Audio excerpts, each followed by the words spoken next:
കോഴിക്കോട് അരയിടത്തു പാലത്ത് സ്വകാര്യ ബസ് മറിഞ്ഞ് അപകടമുണ്ടായിരിക്കുകയാണ്. അവിടെ ബൈക്കുമായൊക്കെ കൂട്ടിയിടിച്ചുണ്ടായ ഒരു അപകടമാണ്. കൂടുതൽ വ്യക്തത ഉണ്ടാകേണ്ടിയിരിക്കുന്നു. എന്തായാലും വാഹനത്തിൽ ഉണ്ടായിരുന്നത് ഒരു 25ഓളം പേരാണ്. 25ഓളം പേരെയും നഗരത്തിലെ തന്നെ പ്രധാനപ്പെട്ട ആശുപത്രികളിൽ ഓരോയിടത്തായിട്ട് എത്തിച്ചിട്ടുണ്ട്. Baby Memorial, Kozhikode Medical College ആശുപത്രികളിലൊക്കെ ആയിട്ടാണ് ആളുകളെ ഇപ്പോൾ പ്രവേശിപ്പിച്ചിരിക്കുന്നത്.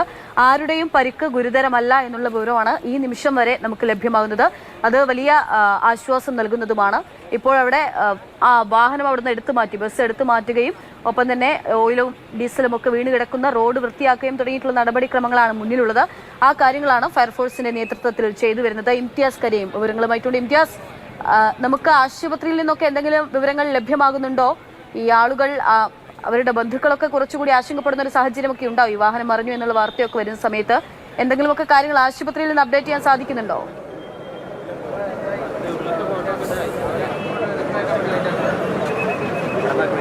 അക്ഷയ, ആശുപത്രിയിലേക്ക് എല്ലാവരെയും മാറ്റി, അതായത് ബസ്സിലുണ്ടായിരുന്ന എല്ലാവരെയും മാറ്റി എന്നുള്ളതാണ് നമുക്ക് ആദ്യമായിട്ട് നൽകാൻ കഴിയുന്നൊരു വിവരം. ബന്ധുക്കളൊക്കെ തന്നെ ബന്ധുക്കളെയൊക്കെ വിളിച്ചറിയിക്കാൻ പറ്റാവുന്ന സാഹചര്യത്തിൽ തന്നെ ബന്ധുക്കളെല്ലാം ആശുപത്രികളിലേക്ക് എത്തുന്നുമുണ്ട്. ഇപ്പോൾ നമുക്കൊപ്പം ഇവിടെ ഉണ്ടായിരുന്ന ഈ അപകടം നടന്ന സമയത്ത് ഇവിടെ ഉണ്ടായിരുന്ന ഒരാൾ നമുക്കൊപ്പം ചേരുന്നുണ്ട്. താങ്കൾ ഈ അപകടം കണ്ടിരുന്നു? അപകടം നേരിൽ കാണില്ല. ഞാൻ എതിർഭാഗത്തു നിന്ന് വരുന്ന ബസ്സിൽ യാത്ര ചെയ്തുകൊണ്ടിരുന്നതാണ്. ആ ബസ്സിൽ കയറ്റ സമയത്ത് ഈ വണ്ടി ഇവിടെ ഒരു 2 വീലറുമായിട്ട് എന്തോ അപകടം സംഭവിച്ചിട്ട് ബാക്ക് സൈഡ് പൊന്തിയും കൊണ്ട് ഇങ്ങനെ മറയാൻ വേണ്ടി സ്കിറ്റ് ചെയ്ത് വരുന്നതാണ് കാണുന്നത്. ആ സമയത്ത് ആ വണ്ടിയിൽ ഒറ്റനോട്ടത്ത് കണ്ട സമയത്ത് ഒരു 10-25 പേരൊക്കെ ഉള്ളൂ എന്നാണ് എൻ്റെ ഊഹം. അതിലൊരു 10-15 പേര് ഹോസ്പിറ്റലിലേക്ക് കൊണ്ടുപോകുന്നത് ആ സമയത്ത് അവിടെ നിന്ന് കണ്ടിട്ടുണ്ട്. ഉണ്ടാവാനുള്ള കാരണം നമുക്ക് പറയാൻ പറ്റില്ല എന്താണെന്നുള്ള കാരണം. ഏത് ദിശയിലാണ് വന്നത്? ബൈക്ക് ഏതാണ്ട് സെൻറ്ററിൽ നിന്നാണ് ഇത് തട്ടുന്നത്. ഇതിൻ്റെ സെൻട്രൽ ലൈനില്ലേ, നമ്മളെ റോഡിൻ്റെ സെൻട്രൽ ലൈനില്ലേ, 3 പാർട്ടീഷനിലെ സെൻട്രൽ ലൈനിലാണ് ഇത് വണ്ടി ഇതാവുന്നത്, ആക്സിഡൻ്റ് ആകുന്നത്. ആക്സിഡൻ്റ് ആയി കഴിഞ്ഞ ശേഷം പിന്നെ അവനെ രക്ഷപ്പെടുത്താനോ അല്ലെങ്കിൽ അവനെ നിയന്ത്രണം വിട്ടിട്ടോ എന്തായാലും വണ്ടി പിന്നെ പൊളഞ്ഞിട്ട് വരുന്നത് ബാക്ക് സൈഡ് പൊന്തിയിട്ട് സ്കിറ്റായിട്ട് ഇങ്ങനെ വരുന്നതാണ് കാണുന്നത്. വാഹനത്തിൽ ചെന്ന് ഇടിച്ചോ? ബസ്സിൽ ചെന്ന് ഇടിച്ചോ?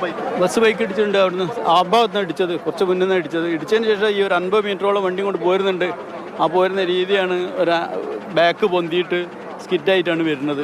പിന്നെ അറിയില്ല, യാത്രികർക്ക് എന്തെങ്കിലും പറ്റിയതായിട്ട് അറിയില്ല. ഞാൻ അപ്പോഴേക്ക് വണ്ടി റോഡ് ബ്ലോക്ക് ആയി കഴിഞ്ഞിട്ടുണ്ട്. പിന്നെ നടന്ന് അങ്ങോട്ട് വരുന്നത്. രക്ഷാപ്രവർത്തനം പിന്നെ അങ്ങനെ നടത്തിയ ആളുകളൊക്കെ പല വാഹനങ്ങളിലായിട്ട് ഒരു 10-15 പേരെ കൊണ്ടുപോകുന്ന ഞാൻ കണ്ടിട്ടുണ്ട് ഹോസ്പിറ്റലുകളിലേക്കായിട്ട്.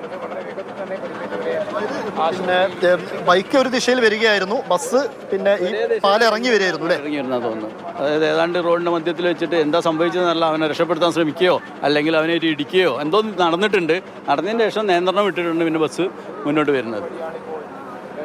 പക്ഷേ അത് തന്നെയാണ്, അതായത് അദ്ദേഹത്തിന് കണ്ട ഒരു കാര്യമാണ് അദ്ദേഹം പറഞ്ഞത്. കാരണം 2 ബൈക്കുകൾ, ഇരുചക്ര വാഹനങ്ങൾ ആ ഭാഗത്ത് നിന്ന് വരുന്നുണ്ടായിരുന്നു. ബസ് പാലം ഇറങ്ങി വരികയുമായിരുന്നു. ആ സമയത്ത് റോഡിൻ്റെ നടുവിൽ വെച്ച്, അതായത് സെൻട്രൽ ലൈനിൽ വെച്ചിട്ടാണ് ഇത്തരത്തിൽ വാഹനം ഇടിക്കുന്നൊരു സാഹചര്യത്തിലേക്ക് എത്തിയത് എന്നാണ് അദ്ദേഹം പറയുന്നത്. ആ സമയത്ത് ഒരു പക്ഷേ സഡൻ ബ്രേക്കിലേക്ക് ബസ് പോയിട്ടുണ്ടാകണം. അങ്ങനെയാണ് ബസ് മറിഞ്ഞതായിട്ട് അദ്ദേഹം പറയുന്നതിൽ നിന്ന് നമുക്ക് വ്യക്തമാവുന്ന ഈ അപകടമുണ്ടായത്.